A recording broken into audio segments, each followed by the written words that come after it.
I just unmuted.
Well, good morning and welcome one and all to the Namakwa Unitarian Universalist congregation.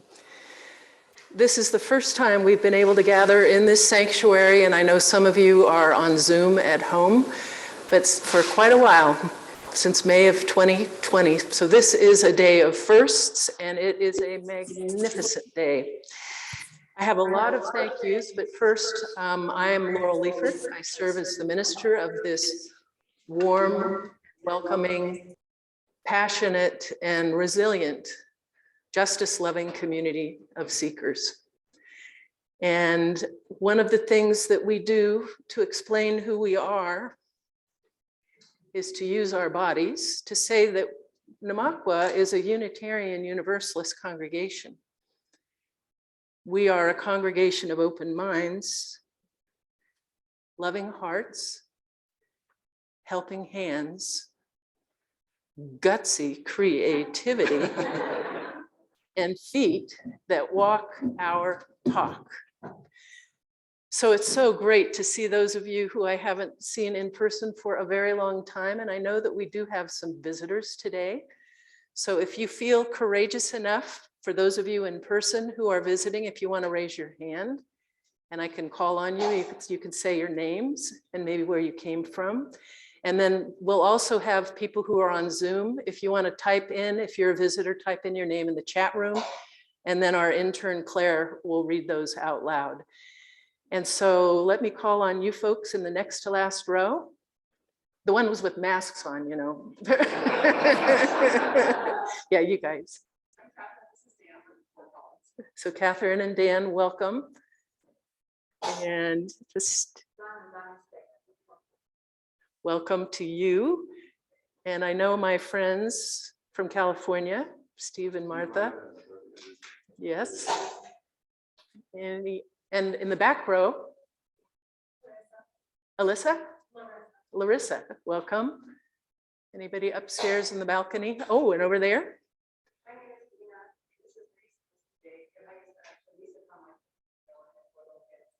Wow.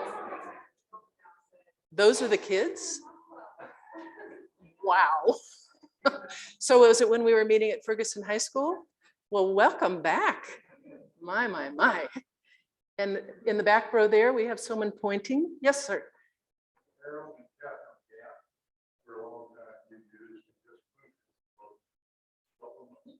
Well, wait until you see what an artsy community this is.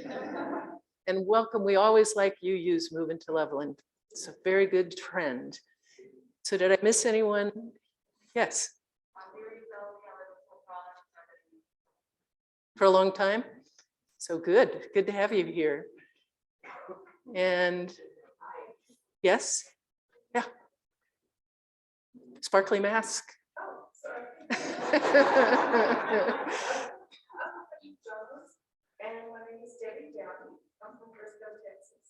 Oh, well, welcome from Texas. All right, and any friend of Jonas is a friend of ours. Let's see. Okay, yeah. Yes, you. Debbie and Herb. Well, Fort Collins and Levelland are pretty darn close these days. There's a little bit of open space between them, which is nice. But anyway, welcome. And yes. Chris and Ann, well, welcome to you. Ann, right? Okay, great. Anybody upstairs? How about anybody on Zoom? No one on Zoom. And you know, I actually forgot something I wanted to do before I said welcome, which is that we were so happy when we bought this from a Greek Orthodox church called St. Spiridon. They wanted to take their bell with them, but luckily it stayed. And so we have not only a bell tower, we have a bell. And upstairs we have Nathan, who when he was just a wee little lad, lived close enough here that he rang the bell for the first time, I think, for St. Spiridon. So Nathan, will you do us the honor again?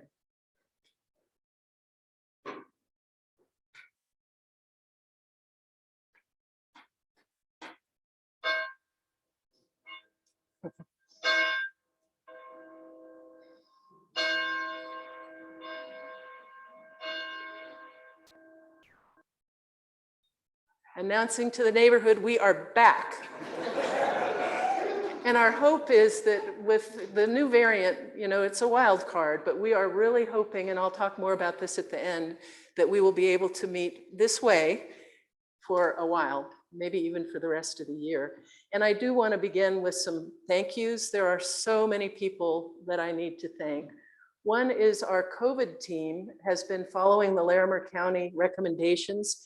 They just recently sent out version number 10 of their plan. And that is why we are permitted to be here. The one prerequisite of entering is to wear a mask. When we're speaking, we don't have to, but the rest of you, for safety reasons, please do stay masked. And actually, while I'm on the subject, make sure you mute your phones too. But anyway, so thank you for the COVID team for enabling us to be in person. And then also our hybrid team up there, it's Don and Sarah Suriani and Bill Rosequist have been working for months to figure out the technology and to get the proper equipment to hold the service like this. I think you can tell that we are not only in person, but there are also people at home who are participating. And so I want you to give a big raucous round of applause.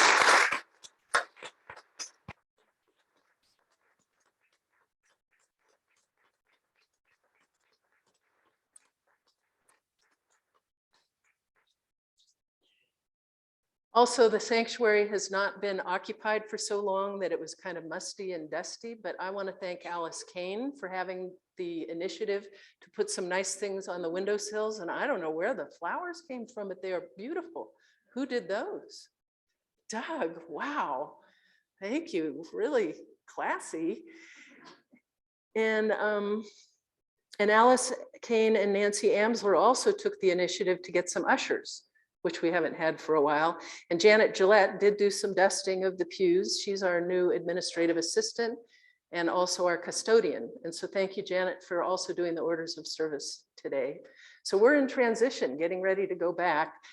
And I know this is a lot of thank yous, but my final thank you is to the Music Selection Committee that after many interviews and a lot of hard work, proposed that Ryan be hired as our music director.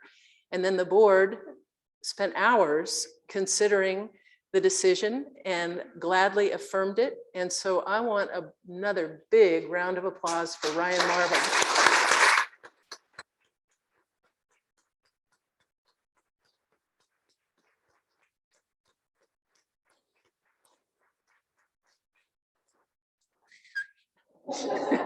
So you want to say a few words, Ryan? Good morning. Good morning. And good morning to all of you on Zoom. I'd like to just say I'm humbled and deeply honored to be amongst you and part of your community. Thank you for that invitation. Thank you for the warmth. I'd like to also say thank you to the board for their deep discernment, their curiosity, and their listening skills through this process to make sure it was the best decision for everyone. And to Reverend Laurel, who I think we can all agree leads her values. She lives her values. Your gentleness and your strident commitment to restorative justice is something that we are all very grateful for. So thank you for that.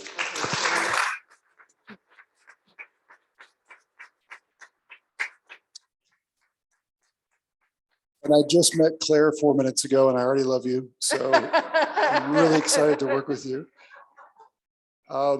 Mostly, I'm just deeply honored to be here, and I'm looking forward to making beautiful music with you all in connection. My daughter, Elena, is here. My partner, Lauren, and her son, Elliot, are here, and we'd love to meet you after. I guess we'll be outside for some gathering, and if not today, we'll meet you another time. But we're just looking forward to getting to meet you, and thank you once again.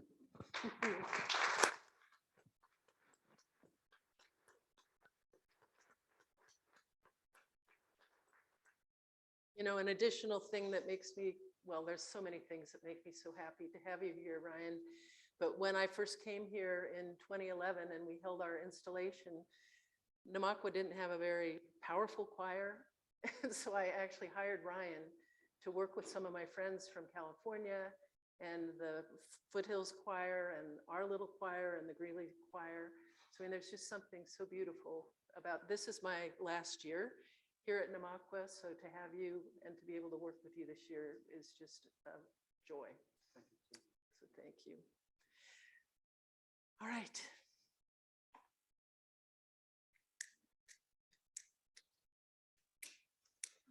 Oh dear. I was going to light this to light the. Oh dear. I'll be right back.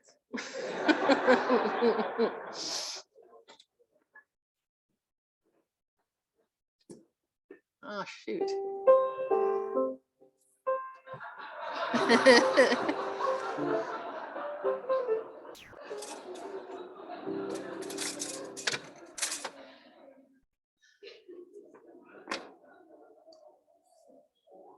Do you have good imaginations? Let's see if this one works. See, everything's kind of rusty. Hallelujah.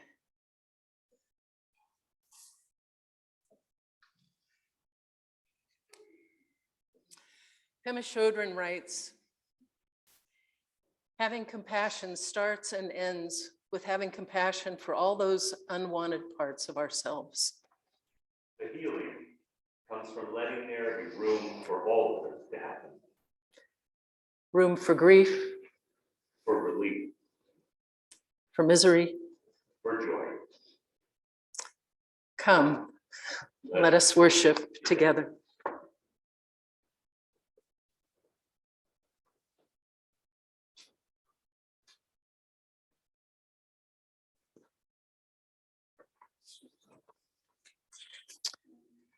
Printed in your order of service is the congregational affirmation that we say together in unison each Sunday. So if you'll join me. Love is the spirit of this church, and service its call. This is our great covenant, to dwell together in peace, to seek the truth in love, and to help one another. And our opening song is in the gray hymnal. It's number 159. It's called This Is My Song. So I will invite you to rise as you're willing and able. And what we're doing is singing the first verse and then oohing as an interlude and then singing the second verse.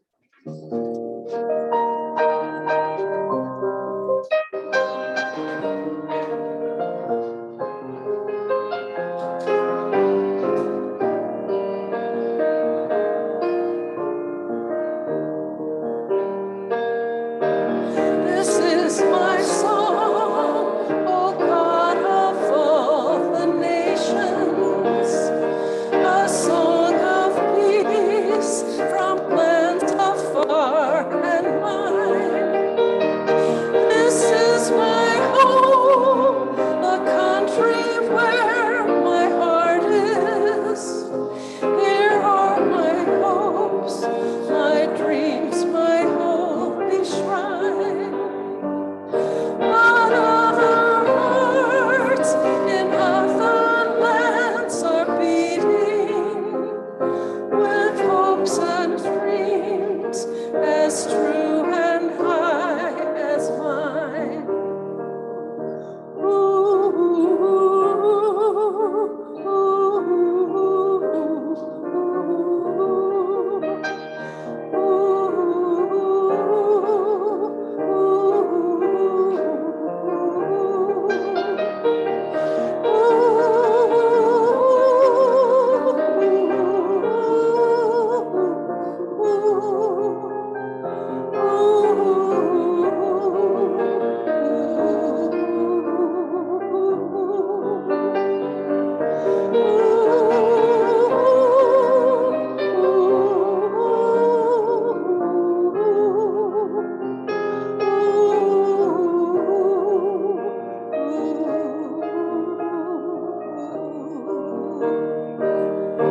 My country's skies are bluer than the ocean, and sunlight beams on clover, leaf, and pine.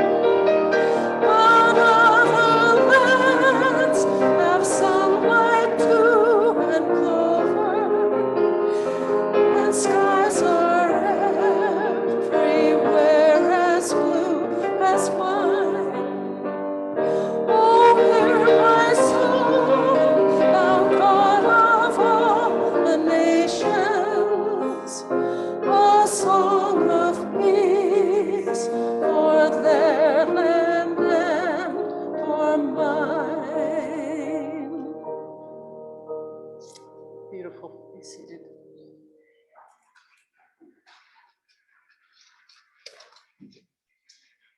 I'd like to invite any young people or kiddos that are here, if you want to come up here, Gary. Today's temporal ages is this beautiful book by Dan Santet called After.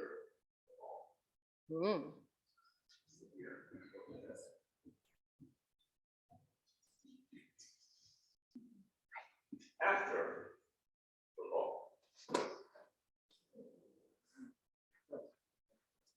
My name is Humpty Dumpty.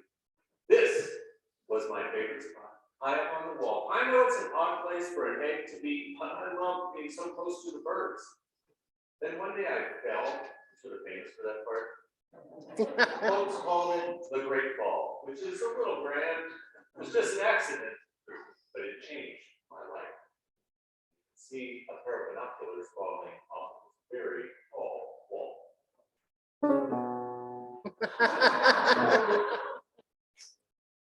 In front of a sign that says Kings County Hospital. Fortunately, all the King's men managed to put me back together.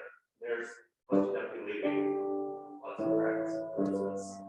There were some parts that couldn't be healed with bandages and glue. There is sleeping on the ground next to his own bed.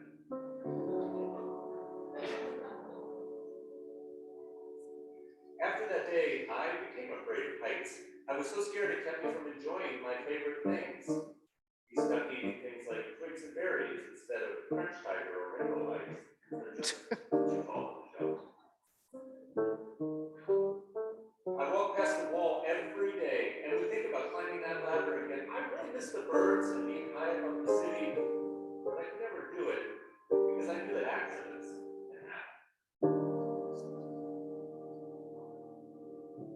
I eventually settled for watching the birds from the ground. It wasn't the same, but it was better than nothing.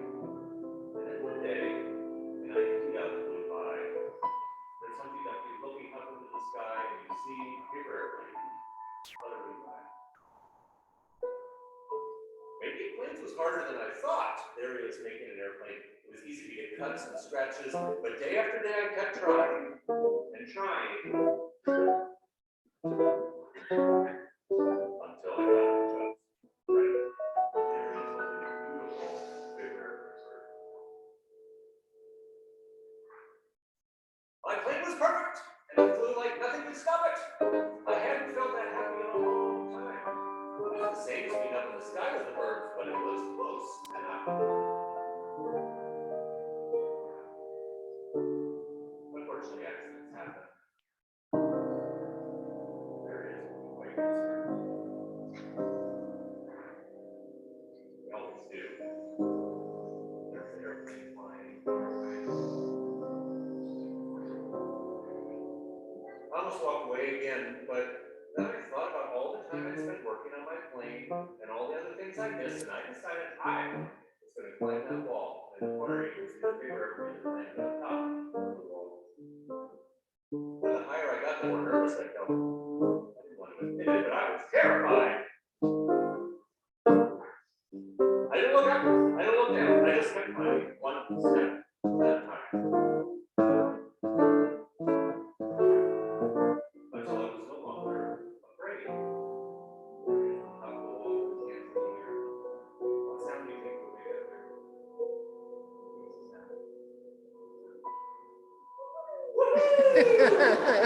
Thank you. Maybe now you won't think of me as that egg who was famous for falling. And here I can see it saying crack, crack, you know, big crack, crack. Hopefully you'll remember me as the egg who got back up. And you see more cracks and more cracks. It was a beautiful picture.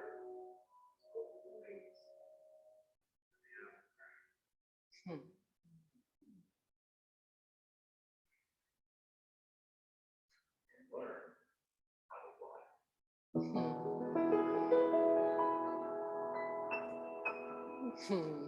The egg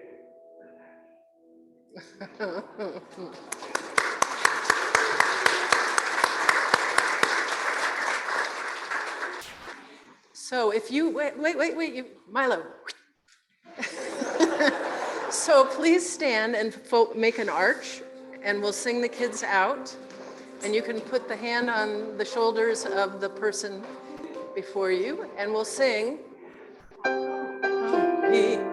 Go now in peace, may the spirit of love surround you everywhere, everywhere you may go.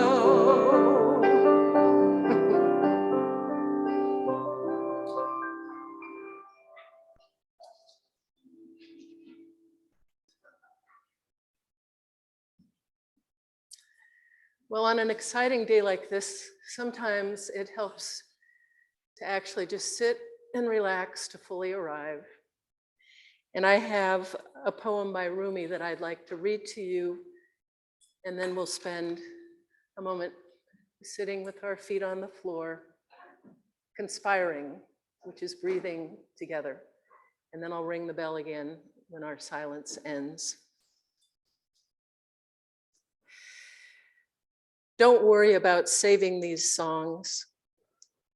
And if one of our instruments breaks, it doesn't matter. We have fallen into the place where everything is music. The strumming and the flute notes rise into the atmosphere. And even if the whole world's harp should burn up, there will still be hidden instruments playing. So the candle flickers and goes out. We have a piece of flint and a spark. This singing is sea foam. The graceful movements come from a pearl somewhere on the ocean floor. Poems reach up like spindrift and the edge of driftwood along the beach, wanting. They derive from a slow and powerful root that we can't see. Stop the words now. Open the window in the center of your chest and let the spirit fly in and out.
One way that you could put what we do together in all of our activities is that we're weaving a tapestry of love we call community. And to make that weave meaningful and strong and colorful, every Sunday we take time to share our personal joys and sorrows. We share our joys so that we can celebrate together, and our sorrows so that we can give one another comfort and support. And so I'd like to begin by asking if anyone here is celebrating a birthday or anniversary in this time period, and if so, raise your hand and we can celebrate with you. So 9 months ago was not a big fertile period, I suppose.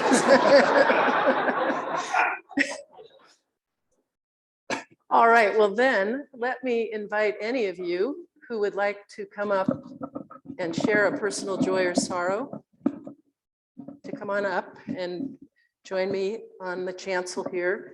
And you can speak into the microphone and please share your name and then tell us what joy or sorrow it is that you would like to share. So you can line up over on this side. Because our Zoom technology is still a work in progress, if any of you who are watching this at home have a joy or sorrow that you'd like to share, could you please type it into the chat room and then Claire will read it out loud. So Cherry, come on up. Good morning. The sorrow I want to share, and maybe many of you know about it, is that Wayne Phillips died this last week Oh, no. of COVID, from COVID. Oh, He was, I think, about 80. But he and Nancy, his wife, were members here for a time. He had a wonderful singing voice, and was a friend of ours. So we've been sad about Wayne. oh, Thank you. sad too. Oh. What we do now, it used to be that we would put a stone from one pool to the next, but Claire has introduced a new way to acknowledge. And so what we'll do after each person is, and Cherry, we're going to do this for you in a moment. We'll say that we hear you, we hold you, and we care for you.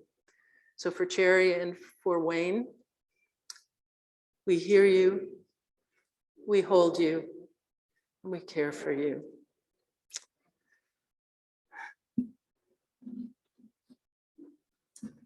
No. I'm Vicky, and I so wanted to come with so much joy in my heart today because of this being our first time back, and I am. I'm so happy, and this is where I want to be. But I left home with a phone call from our daughter, and I'm not sharing details, but because it's also new, but our granddaughter is experiencing some, going through a terrible thing with possible domestic violence. Oh. And it is just breaking my heart. And her name's Megan and her husband is Andrew. And if you would just please hold them in your heart. They have a 6-month-old baby. Oh, yeah. And it just breaks my heart and the uncertainty. So You're brave. Thank you for coming. So Vicky, for Megan, what's the baby's name? baby's name is Mackenzie, So Mackenzie and Andrew too. for sure, Andrew. Okay, so we hear you. We hold you and we care for you. Thank you. Oh,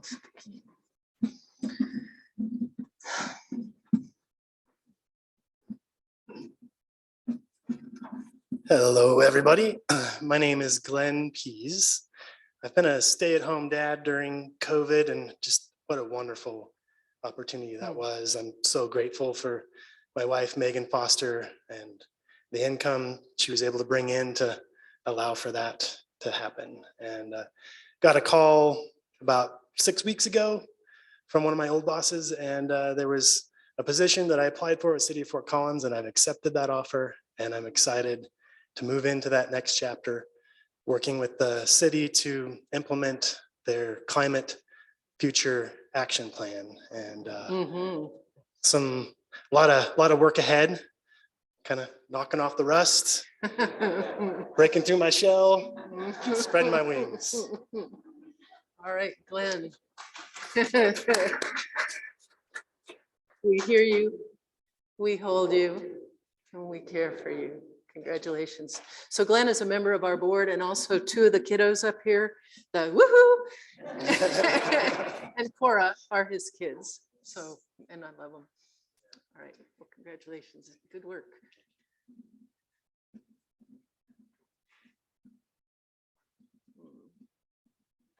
Well, my name is Doug Stewart, and I have some very sad family news.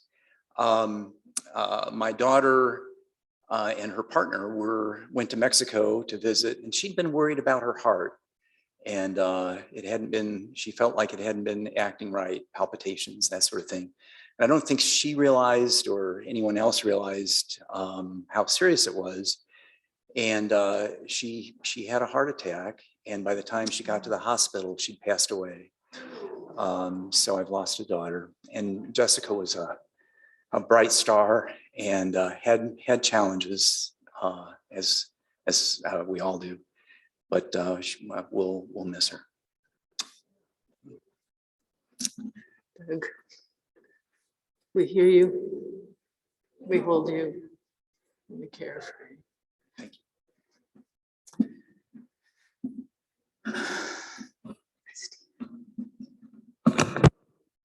Hi, I'm Steve. Just a little update on Kent Robertson, who long-standing member of the church and a stalwart member of the choir in the bass section. Anyway, he continues to rock along and with his dementia situation. There's a number of us that have been visiting with him, and it turns out he's going to move to support his continuing needs to a place that he's just moving from a place that's less than a mile from my home, and now he's going to be like almost in my backyard in a small home. So there's some sorrow, of course, in that situation, but there's also a joy that he has a great support team and people nearby to help him weather what he's going through. Yeah. So I want to keep him in our thoughts. Thank you, Steve. Steve, we hear you, we hold you, and we care for you. And pass that message on to Kent as well. I have a few from him, Mim had a wonderful visit with family and friends in Chicago, and many thanks to Pete for getting her to the airport. So in gratitude for Mim's beautiful visit and Pete's driving, let's say. We hear you, we hold you, and we care for you. Vicky Siska says, my sorrow is this Wednesday, December 8th, will be the 3rd anniversary of Mark Salkin's death. My great joy is that Mark spread his love and humor and graced so many lives all across the US and beyond. So for Vicky, for all of the morning, Mark. We hear you, and we care for you. Tamara Paquette has a sorrow that their dad died on Wednesday, on November 5th, and her dear friend Elaine died this Friday night. Tam, in an incredibly difficult time, we're here with you. Let's all say. We hear you, we hold you, and we care for you. And Brenda Christensen says, the Christensens added 2 new members to our family. We adopted 2 cat brothers, Dasher and Widget. So for all the joy that Dasher and Widget have yet to bring, let's say. We hear you, we hold you, and we care for you. All right, Dasher and Widget. All right. And let's light 2 additional candles to represent the joys and the sorrows beyond these walls and beyond our community.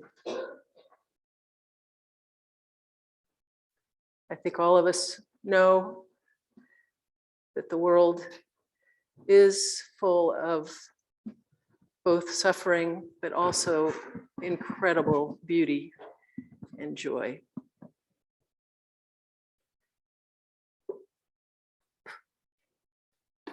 And so for those who are not physically with us here today, but also rippling out into our country and the world, let's just say one more time, we hear you, we hold you, and we care for you.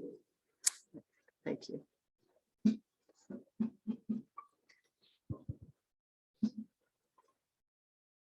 Oh.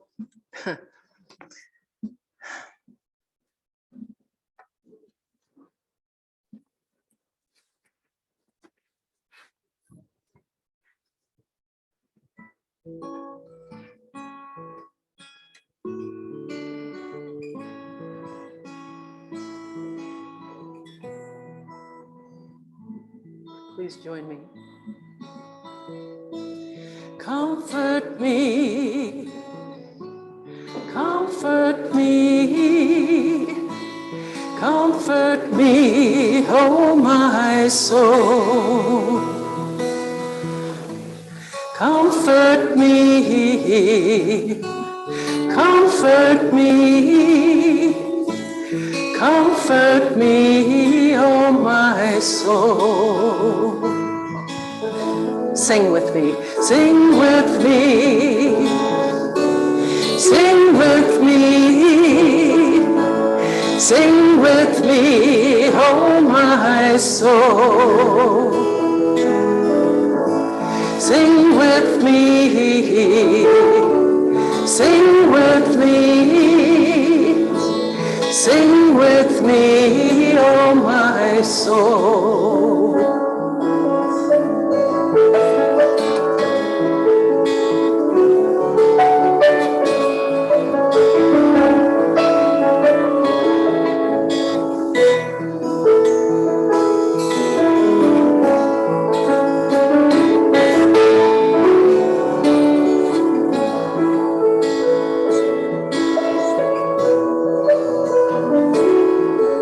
Comfort me, comfort me, comfort me, comfort me, oh my soul.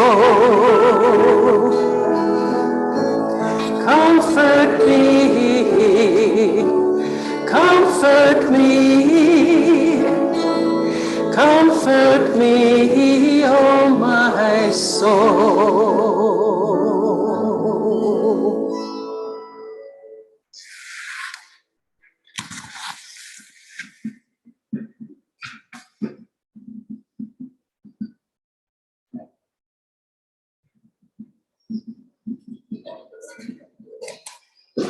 Our reading today is an excerpt from a play that my partner has been working on for the past year and a half. And for those of you who don't know, we're both very invested in doing work within the prison systems for people who are incarcerated. And this play is a composite of over 130 interviews that Ashley, my partner, and the team at Sterling Correctional Facility, which is a maximum security facility up in Sterling, Colorado, has put together. And they have interviewed over 130 people who are incarcerated, staff members, victims, people throughout the justice system, as well as the administration in the Colorado government around incarceration. And this monologue that we're going to read to you today is from a woman who has to be identified as Ethan's mom. And all these words are verbatim, her story. And so we thought this would be an interesting way to get into this conversation around restorative justice. In Conflict Is Not Abuse, Sarah Schulman writes, as Will Burton says, pain has a story, a narrative, and knowing it reveals human complexity, which is an invitation to decency. When we try to understand, we discover causes, origins, and consequences about each other and ourselves. Today, I invite you to begin to understand and discover the ways in which survivors of harm take agency and healing seriously. This is an excerpt from If Light Closed Its Eyes, which I will invite you all to come see in the prison in March. It's actually going to be performed in the unit, so you will be in the unit where these guys are living and seeing their performance of this. So it'll be really powerful. But for now, you get a sneak peek. So this is all one person's speech, but we're going to read it together. Everything I knew about the criminal justice system was from television and you know, dramatic series, Law and Order and stuff like that. Good guy, bad guy, and trials and tribulations. But anyway, my only child, my son Ethan, was 21, and he was driving to work, and he was making a left turn into a housing development just at this hidden spot right below the top of a hill. So he couldn't see oncoming traffic, and someone was going 90 miles an hour and blew him off the face of the earth. And he was killed at the age of 21. And he was of course my pride and joy, the love of my life, my soulmate, and God knows all those things. So then going through the criminal justice system was just crazy. It was like nobody knew what to say to me, you know. I was a problem because they all felt bad about it.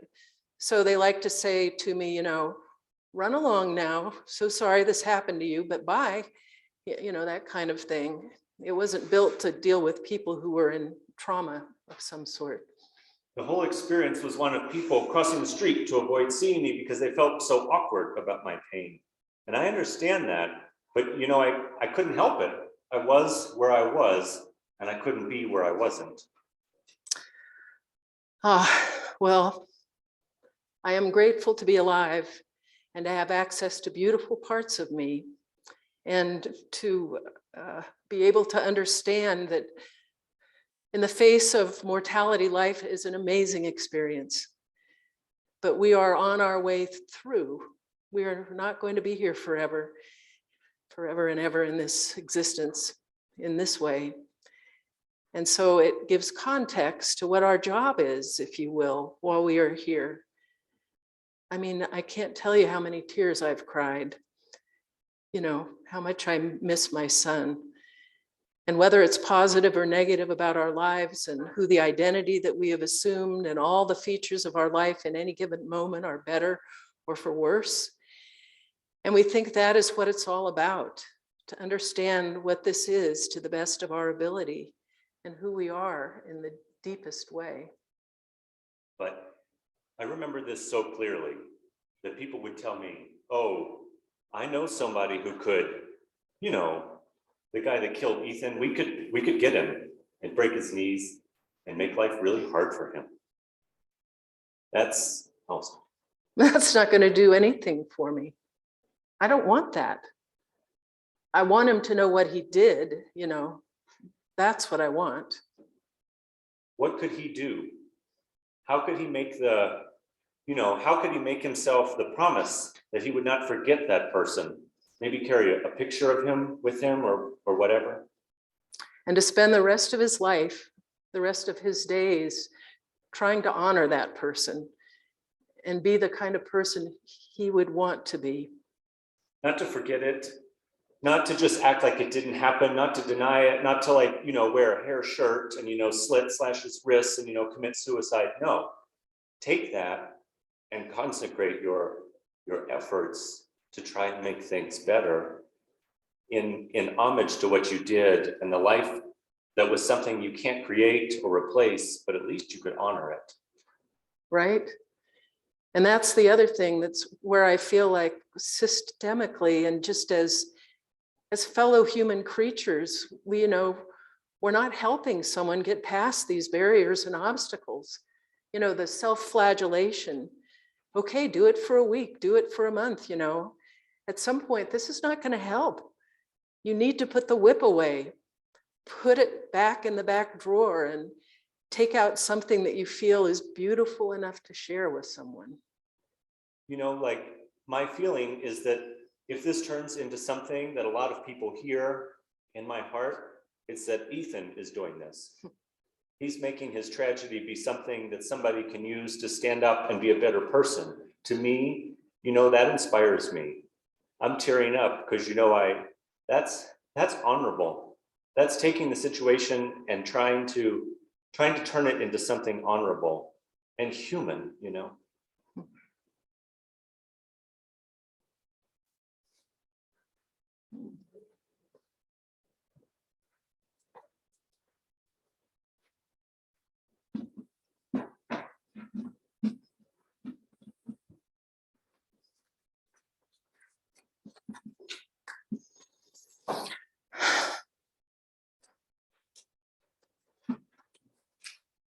God, I'm so tall.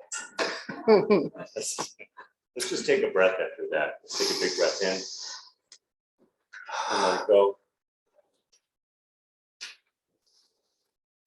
What do you do to care for others? I like to ask this question on the first day of class with people who are incarcerated because it situates the dynamic of our group with a positionality toward action and responsibility and reflection. The question itself creates a container we can all care within. I've been given hundreds of answers to this question over the years. It's one of my favorites because when people answer it, I witness their faces light up with the recognition of being seen. I witness their eyes sparkling with memory. I hear the delight in being valued in their voice. What do you do to care for others? After each of the participants in class answer, their eyes turn invariably toward me. And I say, as I've said many times before, I show up. In sharing this speech act, I'm making a covenant with them through my response. I will do everything I can to show up for you no matter what. And in prison, a commitment no matter what is one of the greatest gifts to give and receive. I commit to showing up no matter what I learn about the people in my class. I commit to showing up no matter what happens in the class. I commit to showing up because I believe in mercy and redemption and the inherent worth and dignity of every human being. I commit to showing up and looking deep in someone's eyes because no one should have to do this alone. No one. Showing up takes a positionality toward action and responsibility and reflection. It is the complete opposite of shunning. Shunning ostracizes someone from the community indefinitely and without meaningful recourse. Religious groups throughout history are some of the worst perpetrators of shunning. For Catholics with big hearts and minds, excommunication loomed on the horizon.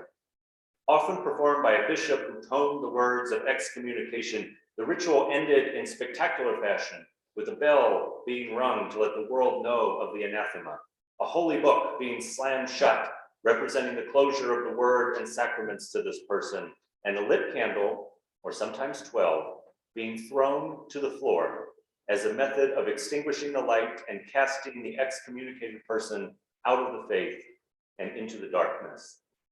The priests in attendance would then shout, "Fiat, fiat, fiat, so be it, so be it, so be it." Resolutions were rare, and healing was not a priority. Punishment and the assurances of eternal pain were animating features of this ritual. Hierarchical power reigns supreme in banishment. It seems, as Bob Dylan wrote long ago, far away, things like that don't happen nowadays. But shunning is a key part of our current cultural moment. Sarah Schulman writes about the problem of shunning in her book, Conflict is Not Abuse. She says, if it, shunning, has no terms for resolution, it is simply a form of asserting supremacy and imposing punishment. And punishment, as we know, rarely does anything more than produce pain. And in producing punishment and pain, one can look around and see no one on the horizon. No one coming to show up for the excommunicated. No one holding space for the damned. Only the echoes of priestly responses shouting and affirming indignity. We have been taught as a society and a country which still murders people in prisons that excommunication, or as Angela Davis points out, disappearing bodies through incarceration and shunning will give us resolution. We continue to be told that shunning people from our communities and our lives will bring about peace and calm, but it is really a violent act of forgetting the truth that we are always in community. A clean resolution through excommunication is antithetical to our complicated, essential understanding of the inherent worth and dignity of every human being. In When Things Fall Apart, Heart Advice to Difficult Times, Pema Chodron explains hope. As human beings, not only do we seek resolution, but we also feel that we deserve resolution. However, not only do we not deserve resolution, we suffer from resolution. We don't deserve resolution, we deserve something better than that. We deserve our birthright, which is the middle way, an open state of mind that can relax with paradox and ambiguity.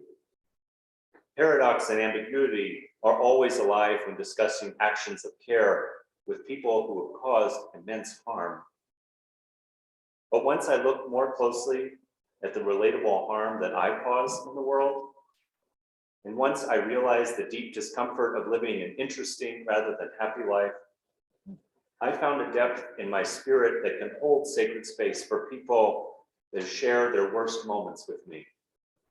Not as a voyeur, but as a companion on the journey of this one wild, precious life.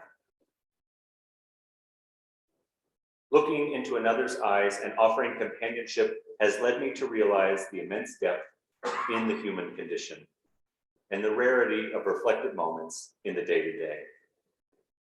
Some of the most profound experiences I have ever had happened behind the walls of a prison, with people who have been shunned from society. My ability to experience the wonder and joy of the sorrow of the universe with them does not erase the harm that they did, but it does create moments of healing, moments of communion. This is the kind of reflection that says, if I can do it, so can you. And that comes with the caveat that it's not easy. It's not always warm hearts and embracing minds. This is all hard work. Care is extraordinarily hard work. Care on the radical edge of our being is deeply uncomfortable. And caring for those who have caused harm is the kind of care I invite us all to today. Showing up, no matter what, does not erase accountability, and it does not minimize harm. Instead, it maximizes our understanding of the inherent worth and dignity of every human being. It enlarges the possibilities of healing for whole communities, but it doesn't come with ease. It's often uncomfortable to teach. It's an uncomfortable teaching to navigate. Instead of sitting in dis-ease, we often revert to punishments and punitive language because they're easy. Pema Chodron goes on to write, most of us do not take these situations as teachings. We automatically hate them. We run like crazy. We use all kinds of ways to escape. All addictions stem from this moment when we meet our edge and we just can't stand it. We feel we have to soften it, pad it with something, and we become addicted to whatever it is that seems to ease the pain. One part of that teaching comes from reworking old ideals as we come to better understand who we want to be. Who would we be if we stopped disappearing people? What is a community that continues to show up for all of its members? I take seriously the charge of Ubuntu, the title of today's service, I am because we are. I am because we are. I am here when we are all here. And I am able to keep showing up because we are all showing up together. What if the ritual of excommunication was reimagined to be one of communion? What if the person was invited more deeply into relationship by needing to answer the question, what will you do to care for others? And what if the community held them accountable for their response? What if the bell was rung to celebrate the step toward healing? What if the book was closed on their past? Not forgotten, not overlooked, but no longer the focus of their life. What if the candles kept burning, lighting the way to sanctuary in a community of seekers, illuminating all those who keep showing up? I believe we as Unitarian Universalists are called, as Pema Chodron writes, to be fully alive, fully human, completely awake, as individuals and as beloved community, no matter what. But just how? How do we do the work of care in our community?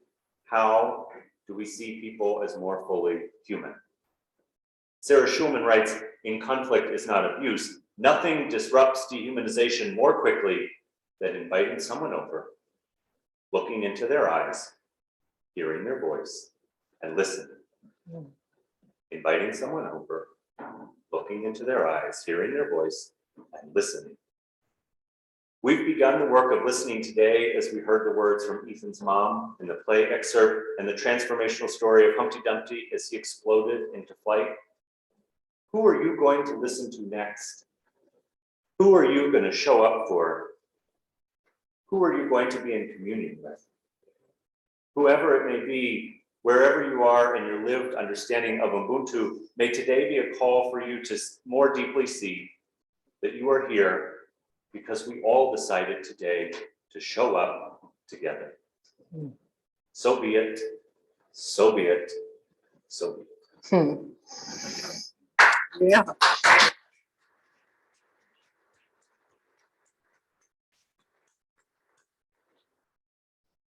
May it be so. Namakwa walks its talk by splitting its collection each quarter with a local nonprofit that also walks a talk that is in harmony with our values. And so for our offering, we will now receive for your generosity for the Larimer County Food Bank. And so please be generous, and ushers, if you'll come forward. And we will enjoy an original song by our new music director, Ryan.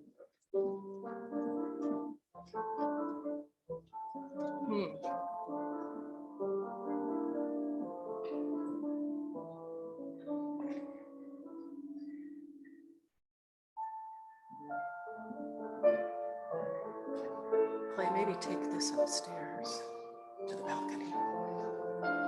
Just pass it.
So will you please repeat after me?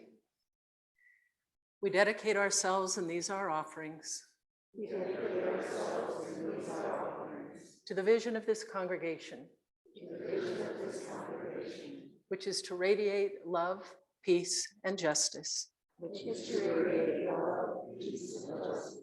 As together we work to grow beloved community. Thank you for your generosity.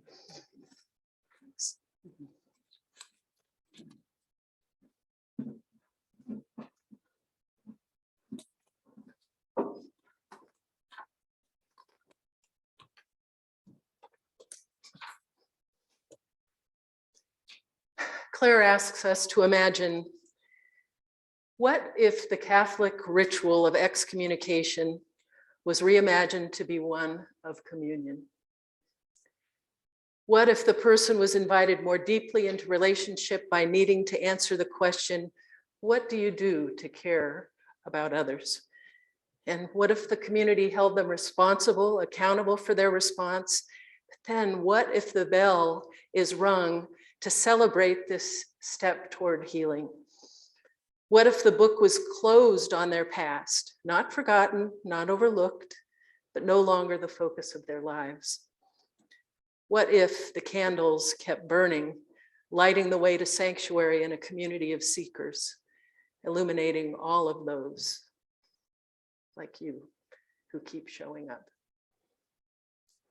So you are here today because we all decided to show up together in all our perfect imperfection, showing up together as a beloved community of seekers, flawed and vulnerable.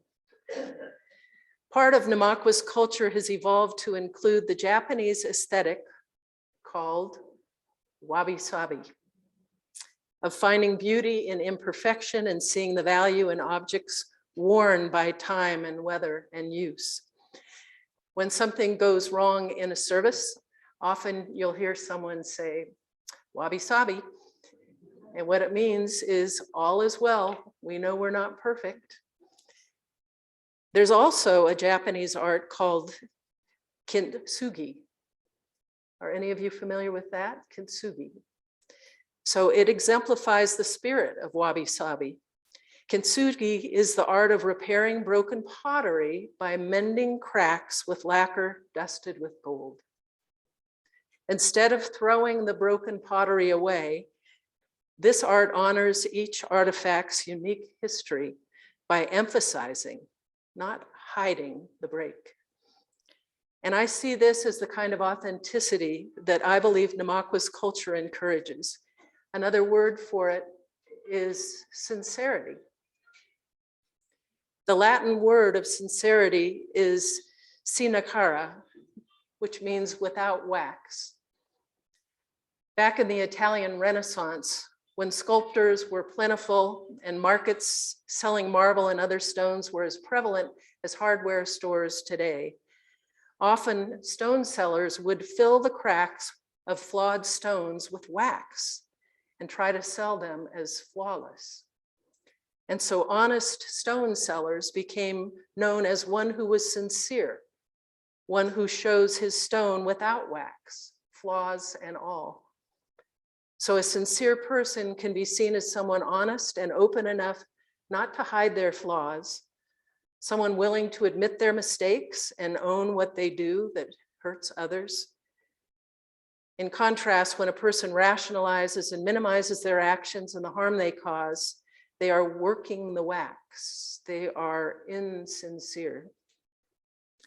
So here in the beloved community that we are working to grow together, may we dare to keep showing up sincere and vulnerable. Taking it all home, may we have compassion for those unwanted parts of ourselves. May we dare to keep showing up sincere and vulnerable. Instead of throwing away parts of ourselves and others who are not perfect, may we repair the broken places with veins of gold, and then seeing and honoring the beauty. Poet Mark Nepo writes in his book, The Exquisite Risk daring to live an authentic life. They say that the spirits make music by moving through the cracks in what is living. If so, the work of love is to hold each other and listen. Stop the words now. Let's fall into the place where everything is music. Open the window in the center of your chest and let the spirits fly in and out. Let the spirits fly in and out. And our closing song is, I think, one of our favorites. It's in the teal hymnal this time. And so I say to you, my ship's companions, why don't you go ahead and rise in body or spirit and turn to number 1064 in the teal hymnal.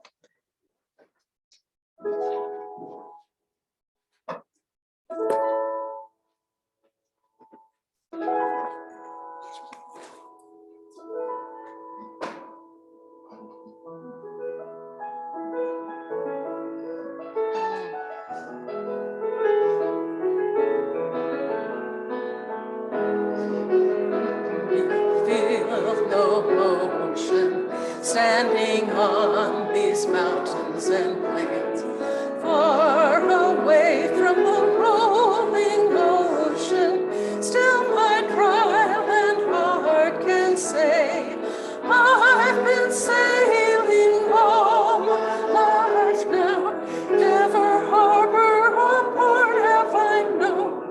The wide universe is the ocean travel, and the earth is my blue boat home.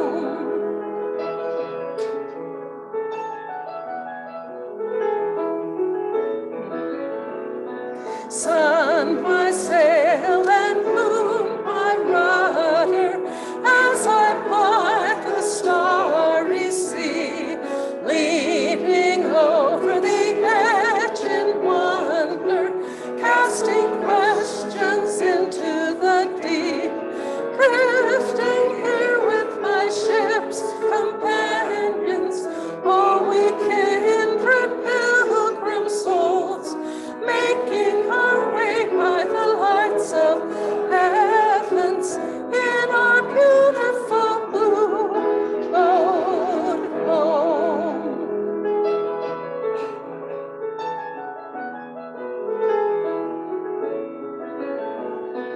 I give thanks for the waves upholding me, hail the great wind surging me on, breathe the infinite sea before me, sing the sky my sailor's song. I was born upon the fathoms, never harbor or port have I known. The wide universe is the ocean I travel, and the earth is my blue boat home.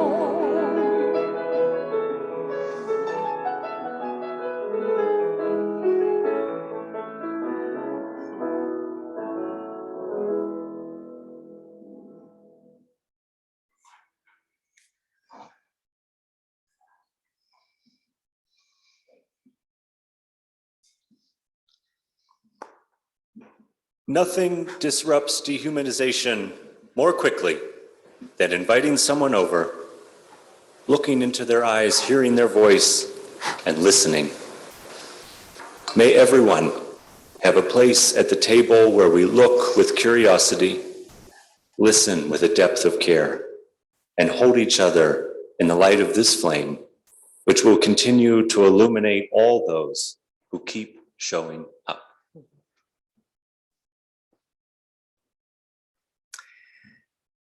It's a blessing that each of us was born, and it matters what we do with our lives. What each of us knows about God is a piece of the truth.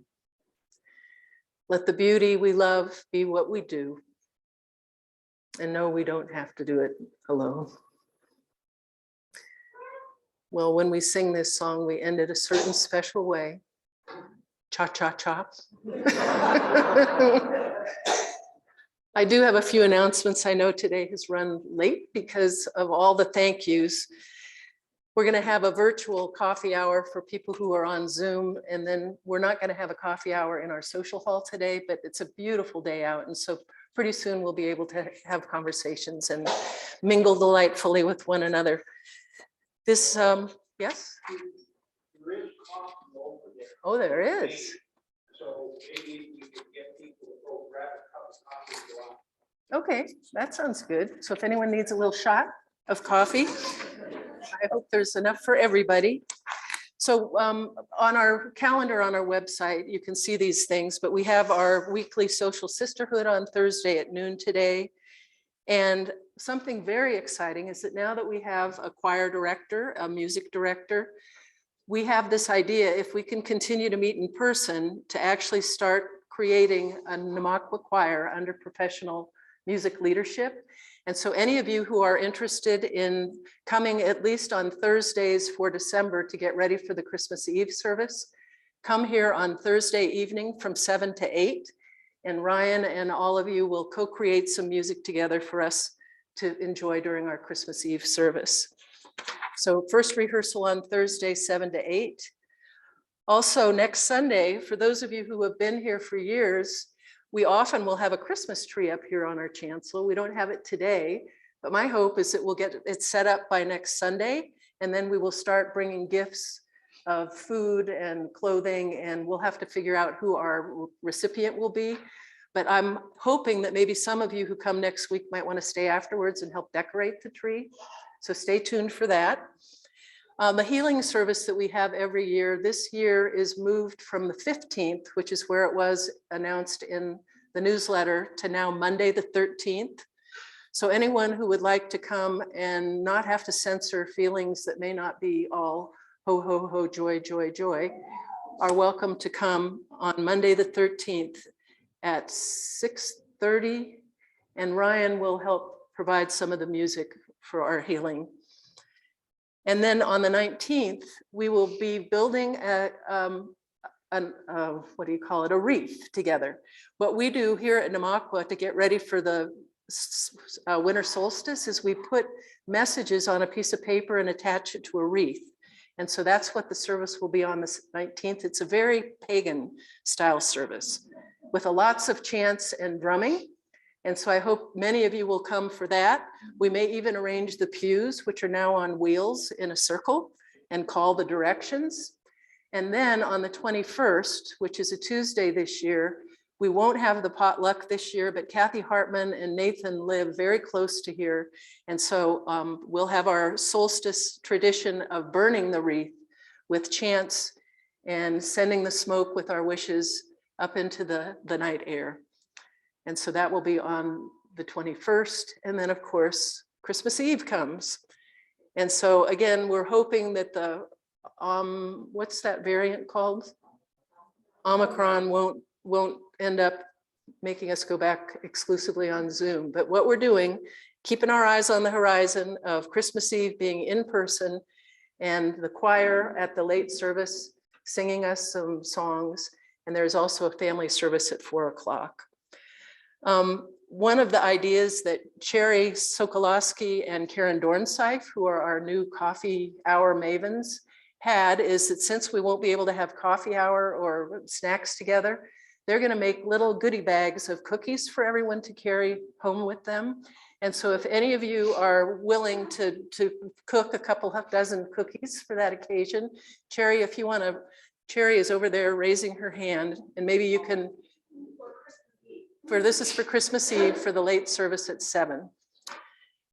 And what I'm offering for a guiding question for those of you at home to talk about in your virtual coffee hour, and for those of you who are going to be mingling afterwards, is the question that Claire raised in his powerful reflection.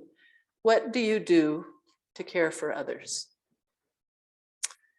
And so now I'm going to walk off into that beautiful day, and please join me. Where's my mask? Oh, here it is.